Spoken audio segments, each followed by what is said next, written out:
Hey everybody, Dominic here in Studio One with the Learning Glass. And in this video, I want to talk about the use of video in online instruction and really talk about the difference between timely videos and timeless videos because they both have a benefit when it comes to online instruction. So timely videos, that's kind of my terminology of what I call them. And really what I'm referring to is videos that are one-time use videos. These are videos that you'll record one time and then generally you probably won't use them again. Now, what is the purpose of a timely video? Well, for one thing, it's going to be to provide feedback to your students.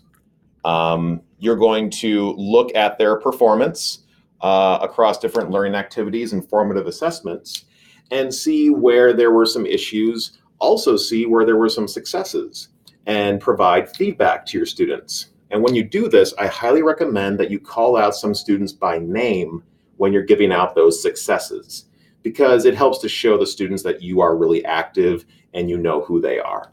So providing feedback is a big one.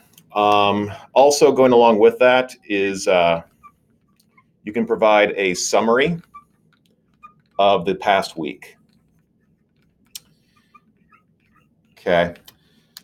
So this is a good opportunity in one of these videos to just kind of wrap up everything that was talked about in the previous weeks or the previous week. And along with that, you are also going to prepare students for the coming week. Or I should say you could. You don't necessarily have to do all of these things in a single video. But these are the potential ways in which you use a timely video. You can give students a preview of what to expect and make sure that they stay on task for what's coming in the following week. And my advice when it comes to a video like this is I would say these types of videos are good for 3 to 5 minutes. Okay, 3 to 5 minutes to create one of these videos where you provide the students a little bit of feedback on how they did, wrap up your work from last week, get them ready for next week. Now, you could certainly go longer than 5 minutes, especially if you have some in-depth feedback that you want to give to your students. You don't have to stick at 3 to 5. That's just generally what I would say.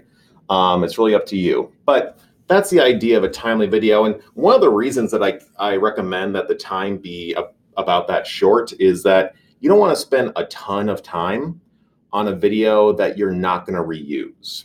And that is kind of the main facet of a timely video, is that generally you produce it to work with a certain group of students.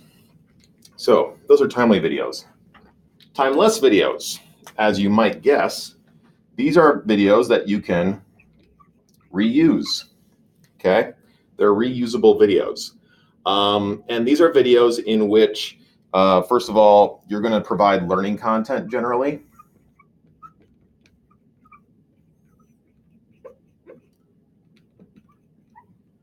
Okay, so you're going to, deliver the instruction that students need. And when you're delivering this instruction, it's going to be content that will likely be repeated from course to course, from semester to semester. So you could just do this video once and not have to redo it every semester, unless it gets to a point where you feel like you need to redo it to make it better. When you're making a video like this, you want to avoid dates and times. Okay. If I'm doing a video like this, I want to avoid saying things like, hey everybody, so next week is spring break, and so I want to make sure that we cover this content so that you're ready for the midterm after break. Well, we don't want to do that, because what if I want to use that in fall semester? Well, there's no spring break next week in fall semester. I can't really reuse that video, or I could reuse it, but it sounds a little silly. So you're going to want to avoid mentioning dates and times. I would probably also avoid mentioning particular assignments, because you might change those assignments. Also avoid referring to things like what LMS you're using. We've seen a lot of that where faculty are referring to E360 in their lecture videos. And now, of course, we're moving to Canvas. And so it gets a little confusing again. Some of that's unavoidable, understandably, but just something to kind of keep in mind. I would recommend that you prepare with notes or a script. I think it would be smart to do one and or the other. For example, this video that I'm making now, I would refer to this as a timeless video. This is a video that I would repeat with other people. I know I've already referred to Canvas as our LMS, so I'm already breaking one of my rules that I just mentioned. But generally, the content that I'm giving to you right now could be repeated a year from now, 2 years from now, and should still be mostly applicable. And so to do that, I've got notes right here on my phone that I'm following, okay? And then what I would say for these types of videos is we're generally aiming for 15 to 20 minutes. We generally don't want to go super long with these types of videos simply because it's a lot of content for a learner to get through in a single sitting. You have to keep in mind that when you're doing an online course, students are going to be doing this course in many different environments. They're going to be at home in their room studying. That's great.